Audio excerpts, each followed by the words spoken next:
When I first met tonight's developers 2 years ago, they were both convinced that bigger was better. Their builds were epic, but you have to ask the question whether they were going about it the right way. That's because in a credit-crunchingly volatile market, this week's builds are real epics. When money's tight all round, it pays to get the most bang for your buck.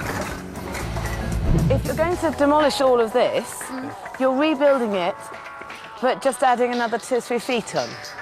Yeah. Yes. If you don't make this house grand and imposing enough, I think there is a really grave danger that you won't hit the £1 million mark. So you might as well knock what you've got down and start again. I'm back with John and Patsy Parnell, who, despite their problematic first development, are upping the stakes by investing everything they own on a huge and even more complicated project. We're not sure if we'll make much money at all, are we? No, we are going to take a gamble because we're doing something we like.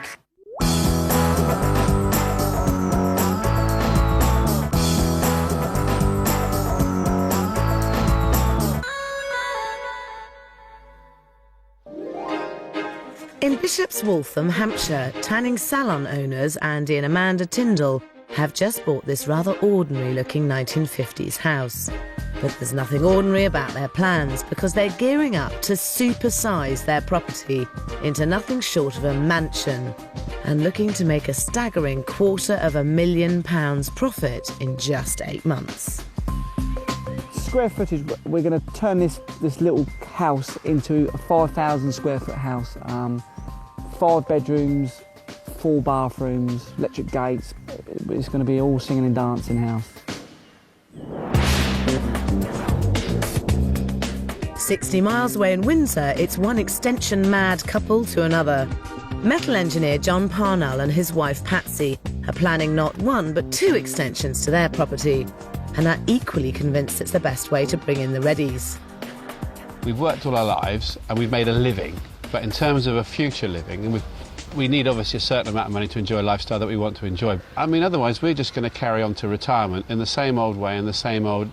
We want to take a chance, really. So we've sold our house? Yeah, so we sold everything.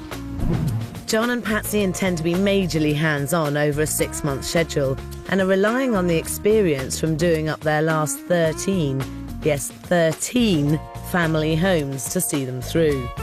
But this is different because this is the first development, proper development. Yeah, 100%. There are thousands of people out there who think, well, I decorated my kitchen, the market went up by thousands, oh, I made lots of money on my own house, I could do developing. But they are completely different beasts. One is a commercial enterprise, the other is living in your home, doing a bit of work, market rises, you happen to end up with more money at the end of it. And I think you need to think much more commercially about a house if it's actually a development. Well, one of the reasons we chose this house, that we thought it was a little bit unique and it had some character. So we thought, knowing that we've got inexperience on the property side, if we get a house that's got a chance, a bit different to all the others, then we've got a little bit further ahead of the game. And I'd give you that, because this is a really lovely house. The Victorians built thousands of mock Tudor properties, and this 2-storey house is one of them. Downstairs, there's a hallway leading to a small reception room, an average-sized kitchen, dining room and garage. Upstairs is outdated with 3 bedrooms and just 1 family bathroom. The first extension will be built over 2 floors on the site of the old garage, giving them a much improved 4 bedrooms and 2 bathrooms upstairs, and 2 useful receptions downstairs. But then they risk undoing all their good work with an oversized hallway and an undersized single-storey second extension to the kitchen. This will gain them no more than a few measly square feet, but will cost tens of thousands of pounds to build. So your plans are to demolish all of this section. That's right. All the back. And all of this. That's right. You're rebuilding it, and all you're going to gain is 2 or 3 feet here. Yeah. Yes. So what's the point in doing that? Why don't you just use what you've got? What do you It's mean the by size that? of it, isn't it? Yeah, because we need to come out to make the kitchen wider. But if you jiggle around with the inside space, You don't need to make it bigger. You can use the space you've got and save thousands of pounds of rebuilding this. I think there's a much easier way to make an appealing kitchen. Firstly, I'd keep the rear of the property as it is. Then, as long as they also scrap their plans for the huge hallway, there's bags of room to create a great cooking-eating area at a fraction of the cost of building a new extension. I've got an issue with the kitchen because it is so poor. It offers very little in terms of sort of feel-good factor about it. Not if you knock all this together. You've still got a massive space, plenty big enough for a kitchen breakfast room living room. That means I won't have a utility room. But it still They comes... won't have a utility room. So what happens to the machines? Well, they're in the kitchen. Washing machines. I hate washing machines in the kitchen. But you're talking about what you would like, Yes. and this is the whole difference All with right. your 14th house. This is a development. The last 13 were your homes. Yeah. In a perfect world, you'd have a utility room, but is it really worth spending another £30,000 No. to have a For utility room? 30,000, no. Well, that's what I reckon all this would cost to demolish and rebuild. I mean, the bottom line is, I don't think you've got enough money in your budget to do the two-storey extension to the side, let alone rebuilding all the back of the house. Right. John and Patsy bought the house for £425,000 and have a budget of just £62,000. They're hoping to sell for £650,000 and bring in a huge £163,000 profit. That's a practically unheard of 33% return, way above the 20% most developers ideally aim for. It's all based on keeping their costs down to a miraculously low level. Where are you going to find more money when you run out of it? Because I really think you're going to run out of it on this. If we had to find it, we'd have to draw it out of the equity of this property. So you'd have to take a further loan? Yeah, absolutely. And are you happy to do that? No, and obviously not. But I mean, if we had to do it, we can't leave it half finished, because that's a joke. We would want this finished. And, you know, I agree with what you're saying, Sarah, at this moment in time. But seriously, we have worked to budgets all on our 13 houses before. And we have more or less come in to budget. And we have done some big work. John and Patsy need to make every penny of their tiny budget count. And extensions only make sense when adding square footage is worth more than the cost of the building works. The danger is John and Patsy's rear extension could fall well short of this essential rule. Over in Bishop's Waltham, Andy and Amanda Tindall and their two daughters, Chloe and Holly, have no intention of fiddling around with this small stuff. They want to build a massive mansion-sized extension. With a short commute to the city on one side and the stars of Southampton and Portsmouth football clubs on the other, there's some waggish flash cash in the area that a great-looking house could really tap into. But it's more classically styled buildings that command a premium, and this uninspiring property is an unlikely starting point. God, this is really overgrown, isn't it? Just slightly, yeah. And so what made you buy this? How did you find it? We found it on the internet. We actually just saw it, looked at it from the outside and the plot, and fell in love with it as it was. It's very gutsy to have seen it on the internet and then just had a quick sort of look through the window and then Yeah, everyone thinks we're a bit crackers actually, but We saw the bigger picture. You don't think it was a little impulsive, maybe? Yes. slightly. Yes. Andy and Amanda bought this house for $600,000 without even looking inside it. They plan to spend another £250,000 doing it up. The idea then is to sell for £1.1 million and clear a £250,000 profit.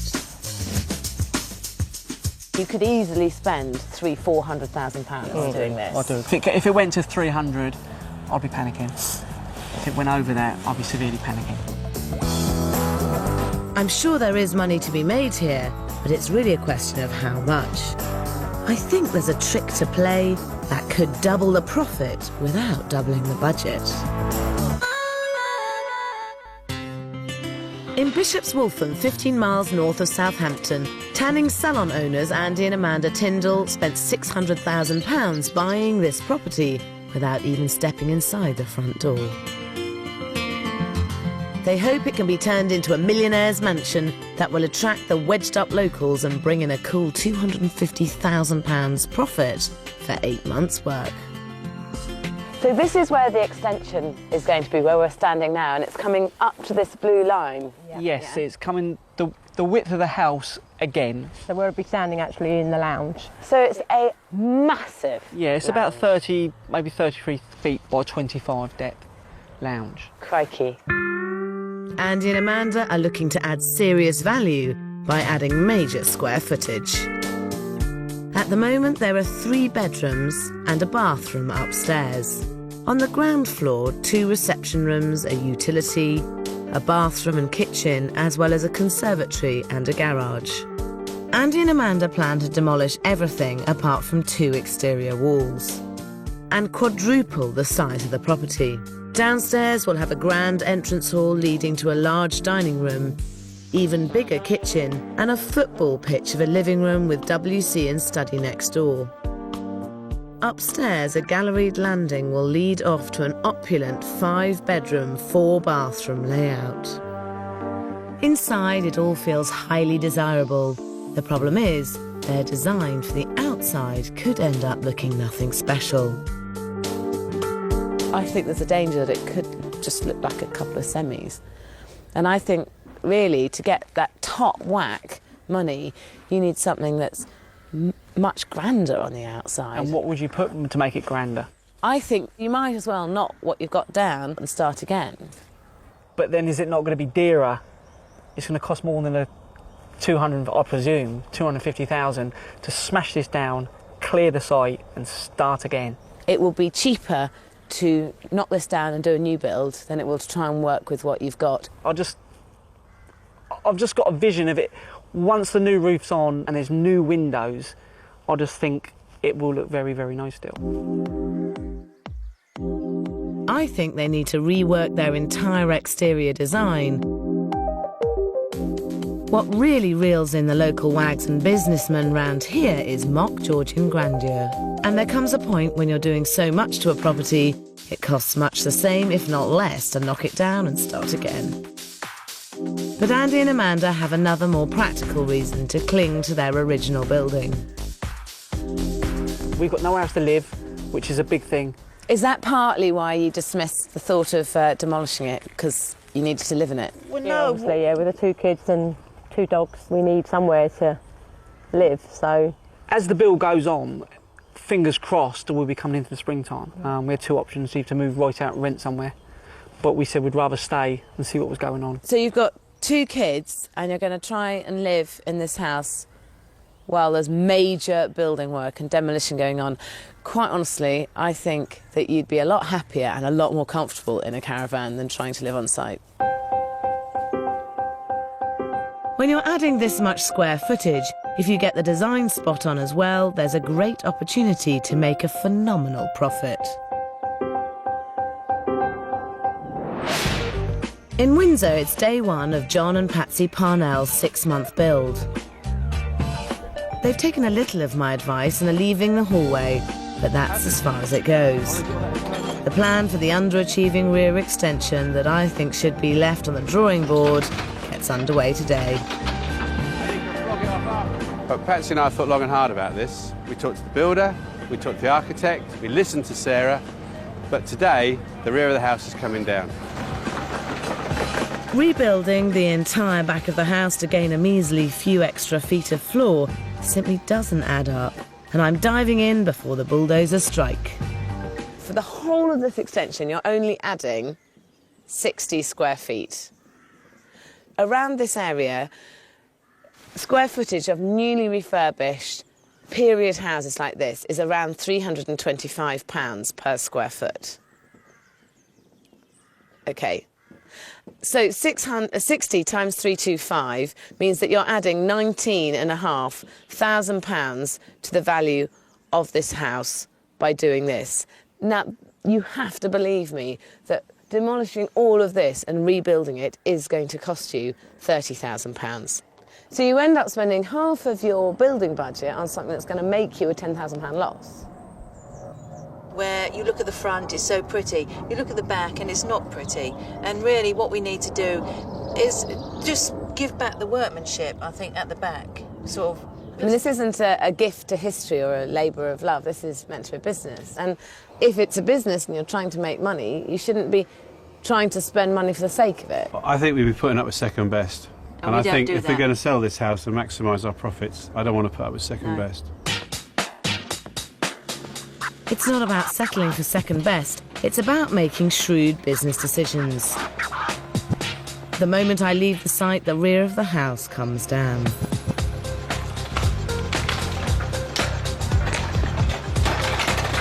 Now there's no going back.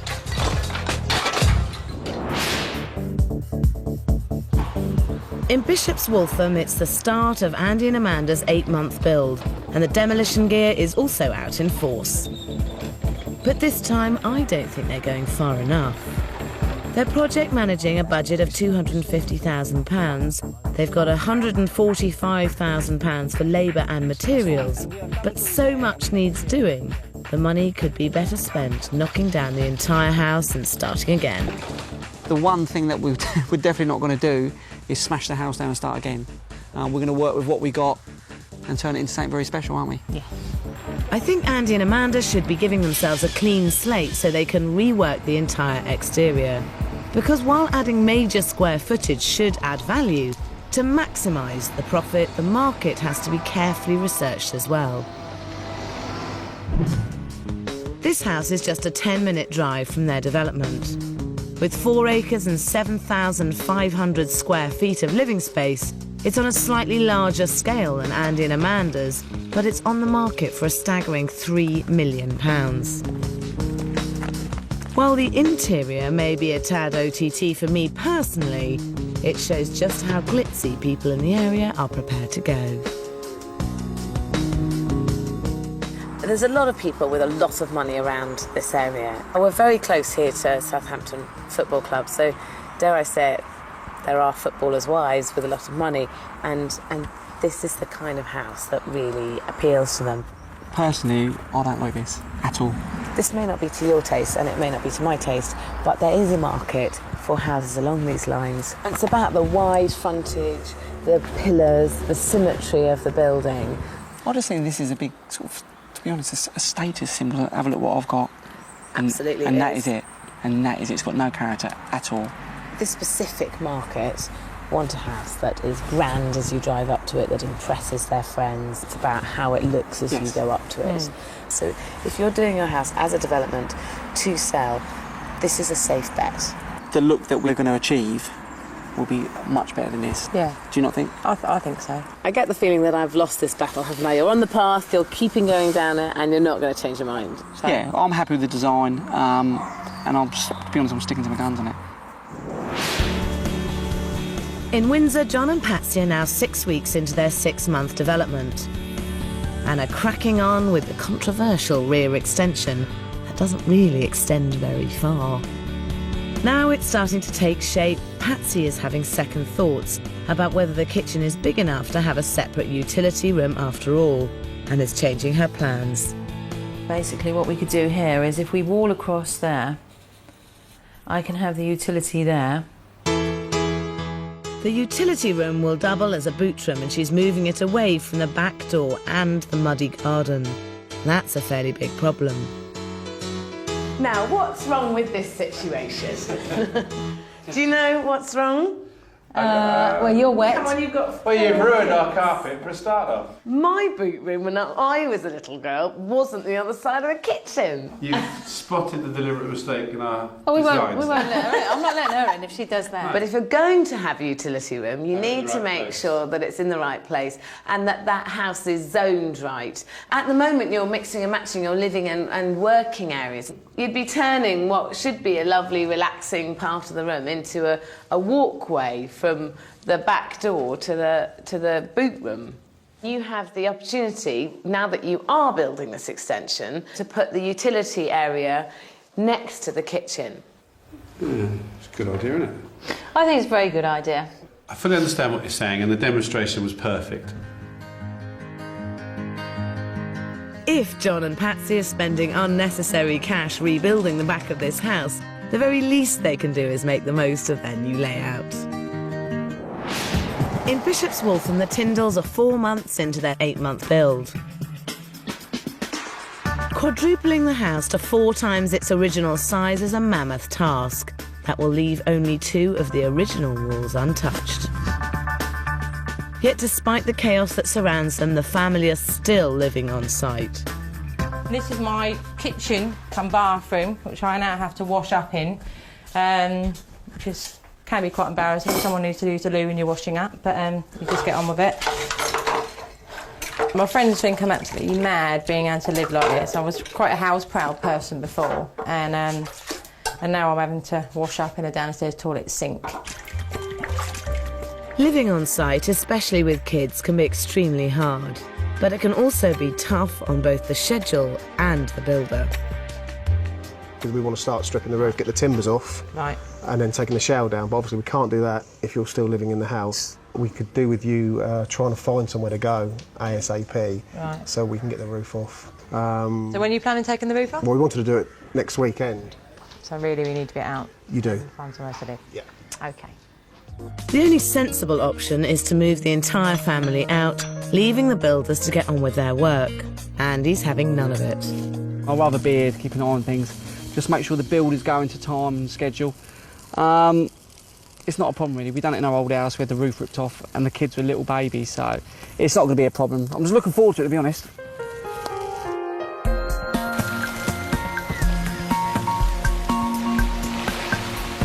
Not in weather like this, he's not. Just days after the roof comes off, torrential rain sets in.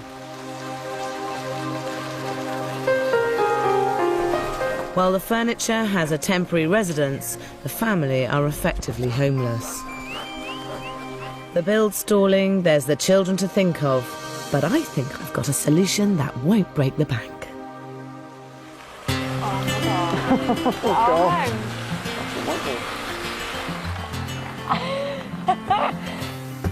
I seem to have arrived just in the nick of time. Oh, you have, Sarah.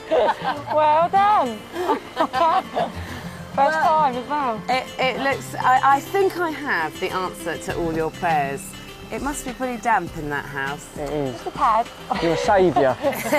Come on in to this gorgeous home. Happy now?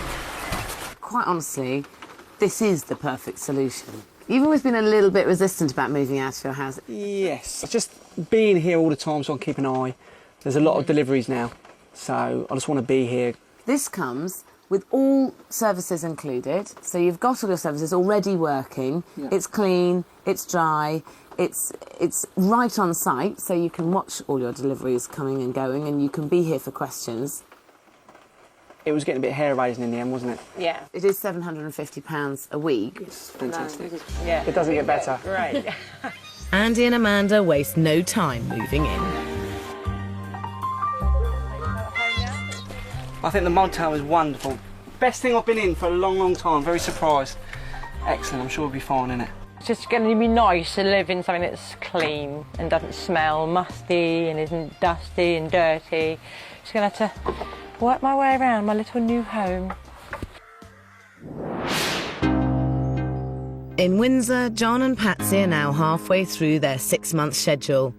They'd always under-budgeted at £62,000 for the whole project, and now it's catching up with them. Very apparent that the old roof, as much as I wanted it not to be, was shot. To repair it isn't a viable option because the damage is so great. So basically I've just bit the bullet and said, right, we've got to replace all the old roof. So it has been a bit of a budget buster, to put it mildly. The small amount of square footage they're gaining at the back of the house is starting to look like a very expensive indulgence.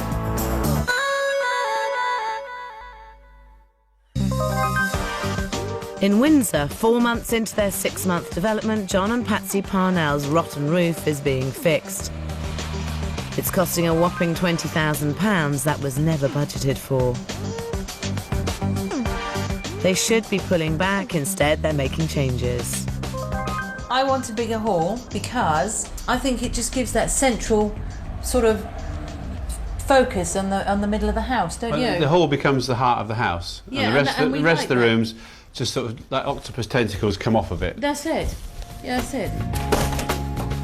John and Patsy may want a hall to rival their royal neighbour, but it's a little out of proportion with the rest of the house.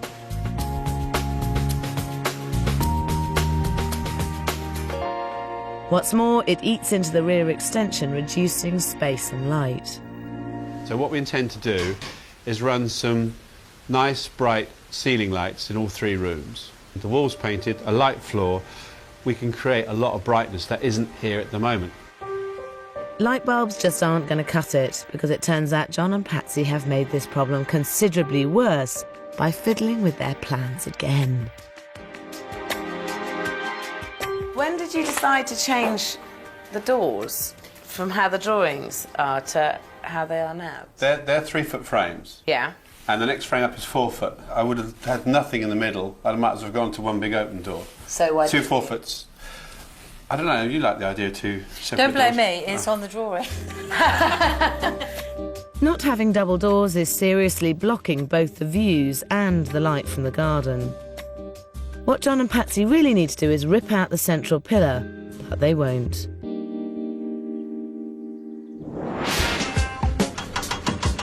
In Bishop's Waltham, Andy and Amanda are 6 months into their 8-month schedule.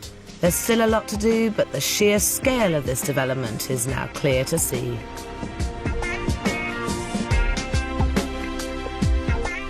It's a stark contrast to the motorhome, which, though useful, was always going to feel tight on space, especially after 3 whole months.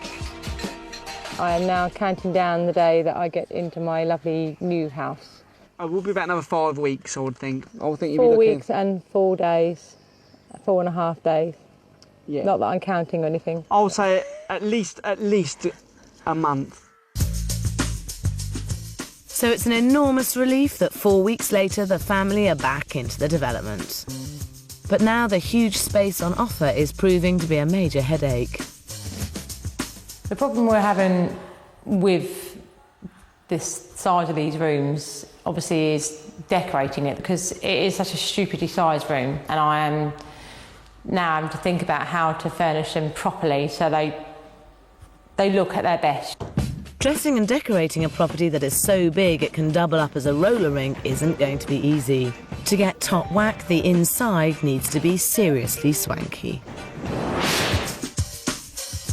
In Windsor, right on their 6-month schedule, but certainly not on budget, John and Patsy's development is finished.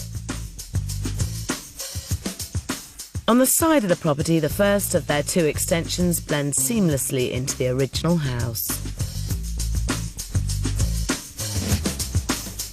allowing for a 4th bedroom and 2nd bathroom upstairs, which should add important value. But I think the ground floor is less successful. To me, the hallway has serious delusions of grandeur. In a way, this is perhaps the house's downfall, because it's such a big hallway, and then it's almost a bit of an anticlimax when you go into the other rooms and they're not. You'd expect the rooms to be bigger than the hallway. I like big hallways. You got one? Yeah, I got one, yeah. It just so happened it all worked out. That's right. You know, it's always handy, Sarah, because if you're having a party, you can have it in the large hall and keep the rooms tidy.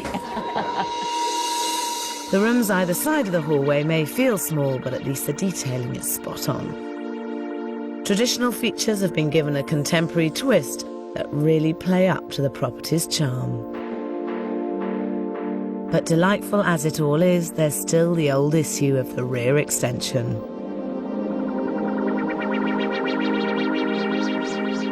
I think it was a massive amount of effort and money for not enough gain.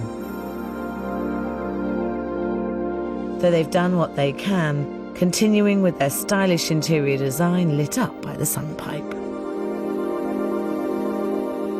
You really stuck to your guns here, didn't you? You knocked the whole of the back of the house down so that you could get the width. But it's cost you a lot of money, and actually, in reality, you haven't actually made it a much bigger house. It's still pretty much what it was before. If you remember, the roof sloped as well, and we had no view of the garden. So although we might not have got a great deal of space, we've got a usable space now. So you stand by your decision to knock this down and rebuild it? 100%. I mean, the truth was, what was here wasn't serviceable, was it?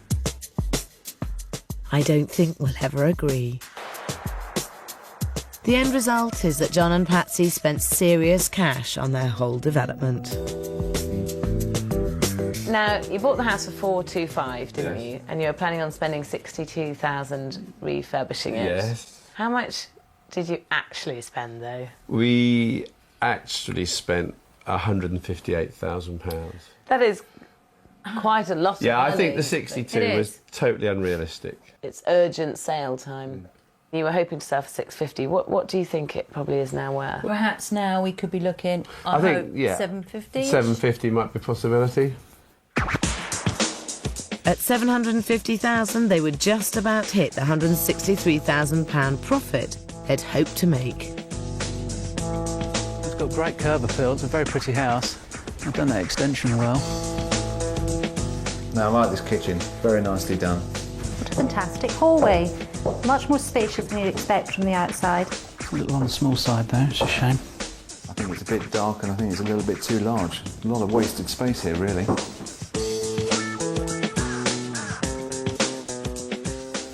In my opinion, I would market this house at £675,000. I value this house for £685,000. I value this property at £695,000. I have had 3 valuations Right. done on the house, and they have come in at 675, 685 and 695. What does that leave us then? How much money do we make? That would make you, from the lowest valuation, 92,000, and the highest valuation, £112,000 from this. So it's a profit then, isn't it? It's still a lot of money. Oh yeah, that's a good profit. 6 months. You do look a little bit disappointed. I mean, we'd have liked more. But if that's what it is, that's what we have to deal with, isn't it? Did it make it worthwhile? Oh yeah, crikey. Yeah, 100 we've grand's learned still a so fair old much. kick, isn't Yeah, it? There's no two ways 6 about months, it. that's not bad, is it? No, and I mean, let's face it, if we And we're doing something we like. do something like, and if we move on to the next one, we can probably make more profit out of being more realistic, hopefully. I might work the budget out and use a calculator next time, I don't know.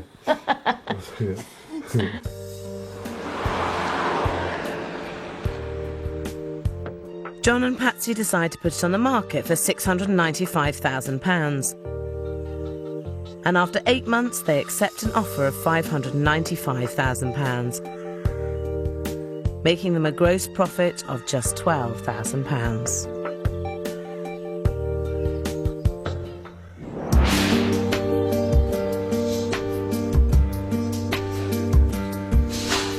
Over in Bishop's Waltham, after nearly 10 months of hard work, the development is really starting to come together.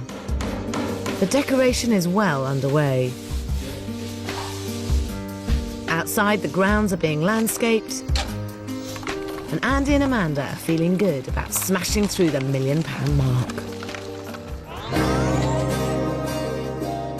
It's February 2008. Andy and Amanda's massive development is finally finished. What was once a modest 1950s house has been given one major dose of steroids.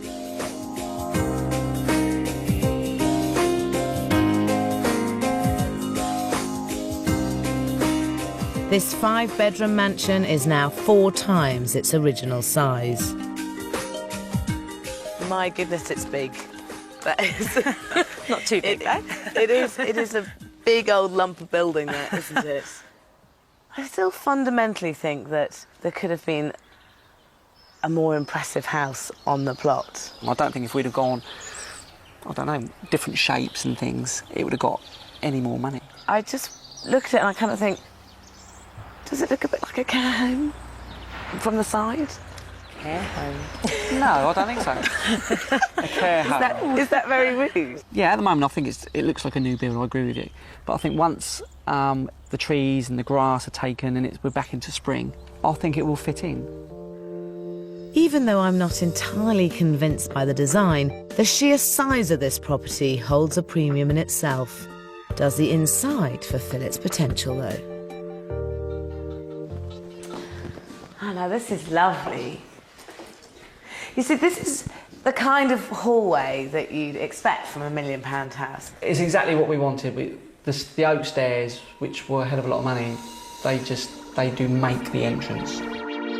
A grand staircase is just the kind of extravagant feature a house of this size needs, and Andy and Amanda have done well to carry the luxurious feel on into the rest of the house.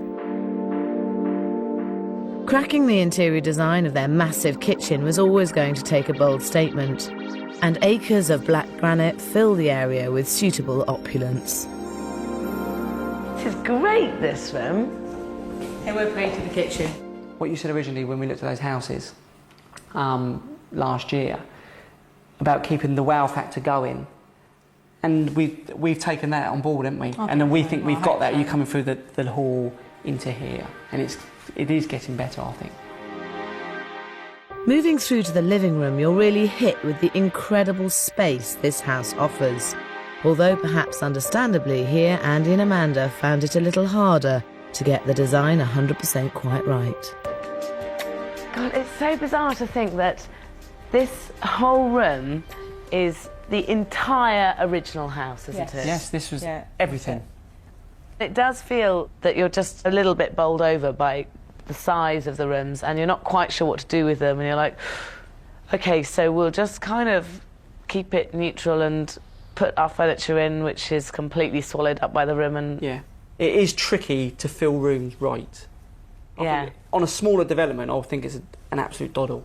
But this, you've got to get it spot on, I think. I think you have to be bold with the interior. When you look at the sofas and the curtains and the pictures on the walls, you've kind of started to really think, OK, we can be a bit daring with this space.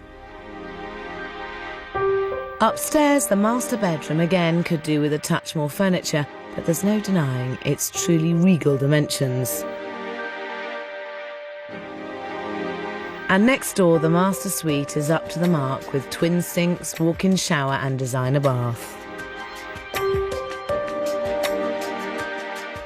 What I want to know is, did they manage to keep to their £250,000 budget? So how much did this beast of a development cost you then? We come on at 350 in the end. So, I mean, when you started this, you were saying that you'd be quite horrified if you spent more than £3. Was there a point at which you just thought, oh, crikey, where's this going? Yes, at some stage it just seemed to be sort of eating money, and then sort of when we got our head around the size of it, we did realise it was going to eat money, but it was sort of never ending. What do you think it's worth now? It's taken a year of our life. We've lived in motorhomes, and it's been quite stressful. Yeah. So to sell this, I'd want more than 1.1. So you wanted 250,000 profit when you started this project, and a year on, you still want 250,000 out of it, basically? Yeah, more or less, yes. I think we would stick to our guns on that. I think so. To get that £250,000 profit, Andy and Amanda will now have to sell for £1.2 million. I love this central island. I think the island works really, really well. I particularly love this galleried landing. Really has wow factor. Wow, impressive room again. Very nice ensuite, lovely room. It seems to be caught between a rock and a hard place. It's neither contemporary and ultra-modern or old in character. Had it been styled more grandly, it would appeal to a wider audience of buyers and it would achieve a higher price. I would value this property at £950,000. I would value this property at £1.1 million. I'd value this property at £1.3 million. We have had 3 agents round to value it, and they came in at 950,000, 1.1 million and 1.3 million. Variation there. Big variation. Yeah. So at the bottom valuation, that would make you break even. If you sold at the highest, you'd make 350,000, which would be a great profit. Yes. Does it not concern you that they might be right at 950? No. I don't think. I think anyone valuing this under £1 million needs their eyes tested.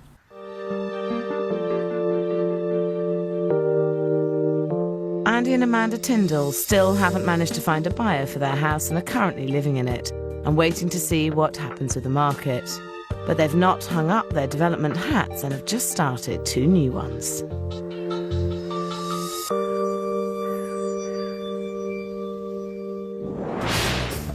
Back in Windsor, John and Patsy are undeterred by making just a 2% return on their first development. And even now, with the falling market, they've decided to risk everything on a new development that doesn't seem to add up at all.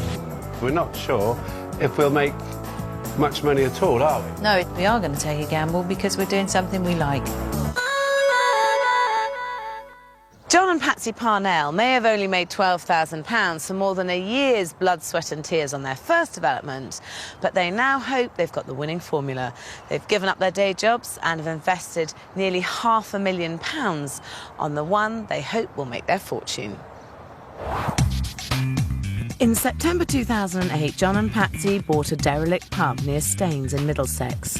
They've just had planning permission granted to transform it into a luxury 4-bedroom family home. We've planned this house around what it's already got. We have put all our money into it, and we've got no intention of setting fire to it. We will make it work. We will. Turning this rundown old pub into a luxury family home will be difficult and expensive. But when you look at their figures, it looks very scary indeed. They bought the pub for £430,000 and have yet another small budget of just £55,000 for all the renovations, including all the fees. They hope to sell for £500,000, making just £15,000 profit over 7 months. That's a lot of time and effort for an impossibly tight 3% return. But they do have a potentially lucrative aspect to this development. I had some plans drawn up to have 2 semis built in the car park. They're 3-bedroom semis with en-suites and an amenity room in the loft, which, you know, in brackets is a 4th bedroom. It's obviously to maximise the revenue from that piece of land, isn't it? Yeah, because the house is here, and the thing is, if we cut the car park off, we still end up with a very good-sized garden for the house. This does have major risks, as the council have yet to grant planning permission. But if all goes well, they could potentially increase their profit margin to in excess of 30%, which would be amazing. But planning will take months, and John and Patsy have to contend with more than 2,500 square feet in an awkward layout, which will test both their design skills and their budget. Everything on this project has been about saving money. Absolutely everything. The last project was basically you spend £1, got £2 back. This project is you spend £1 and get 50p back, so you've got to be very, very careful. John and Patsy have learnt some tough lessons about where they should and shouldn't spend their money, and this time no detail is overlooked. Right, then you walk it in. They carve up the old bar into a kitchen, dining and lounge areas, and this time Patsy looks like her love of huge hallways might be in proportion with the rest of the house.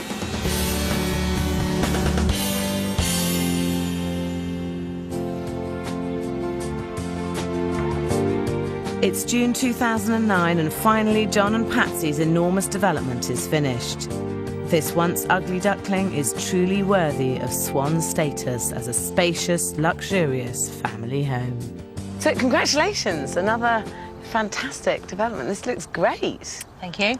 It's very sensitively done. I think that the way you've turned it from a pretty unattractive pub into, well, it's got all its old charm and a whole load of new charm as well. Well, that was our intention, because we could never avoid it being a pub, but the hard part was to try and make it look like a house as well. Oh, another lovely big hallway. I know, it's lovely, isn't it? Bit of a thing of yours. I love big hallways, and it works well with the family. When they come in, they can put their things down. It all fits in lovely. But it was an empty space, so it was the opposite of last time. We were all cluttered up. We had an empty space to fill up. So we could divide the rooms up pretty much how we wanted to, couldn't we? Yeah. They've made an outstanding transformation from the old open-planned pub into well-proportioned reception rooms. An industrial kitchen is now full of character with modern units and a sleek finish. And they've created a 4th bedroom with separate access which benefits from great views over the garden. There were 3 elements to this development which gives you 3 times as much chance of making a profit. One is the change of use, the other is refurbishing the house itself, and the third is the plot of land to the side. So you kind of trebled your chances of making this work. We spread our bets on it, didn't we? We like gambling. They took a big gamble planning to convert all this for just £55,000. And that's incredibly low, considering a huge chunk of that is the cost of buying it. Nobody's lending any money in this market for property development, so the money we had was all we had, and we made that work as best we could. We certainly were much more conscious of the money had to be used wisely. We got the front door from Reclaiming Yard, and basically I sold the 2 that were there for more than what I bought the front door. The cooker hood that was out there, we couldn't believe it. We got £600 and something for that. So it was just a question of keeping on top of what we bought and making the most of what we had that we didn't want. They had originally hoped to get £500,000, making a £15,000 gross profit for 7 months' work. And we've had it valued at £575,000, which would make you a £95,000 profit, which, bearing in mind the market and bearing in mind your expectations, is absolutely incredible. And you've still got the piece of land to the side. That's nearly a 20% return. It's a bit of a winning formula, this one. I think we can afford some champagne. A half bottle. A valuation like this in this market is a testament to the fact that they spotted an opportunity created by a lack of good family housing in the area and did a fantastic conversion. And that's without the decision on their planning application for the 2 extra houses in the car park, which is still going through the system. With the potential £500,000 profit from the car park and the £95,000 from the house, that's around £600,000 profit from this development, which is certainly impressive and shows you had your developer's hats on. We learnt a lot from the last one, and I mean, if we hadn't turned it to our advantage, that would be a waste of time, wouldn't it? Absolutely. Personally, I think you're more likely to get planning for 1 house rather than 2, but you'd still make a great profit, and you might get planning for 2, which would be brilliant. We can afford to wait to see what happens. This was a really good buy, and you've dealt with it extremely well. Thank you very much. 11 weeks later, John and Patsy are still waiting to hear from planning, but they're feeling positive they'll get the result they need to start building their 2 semi-detached houses. John and Patsy recognise that in a flatter market with less competition, now can be a great time to develop. They took a punt, but with a fierce eye on their figures, they managed to squeeze every last penny out of this old pub. And as a result, their impressive projected profit should well surpass their very realistic expectations. Don't forget that you can catch previous shows of Property Snakes and Ladders on 4OD by visiting channel4.com. And stay with us on 4 when Sia Vash and Sophie refuse to nominate Big Brother votes by proxy.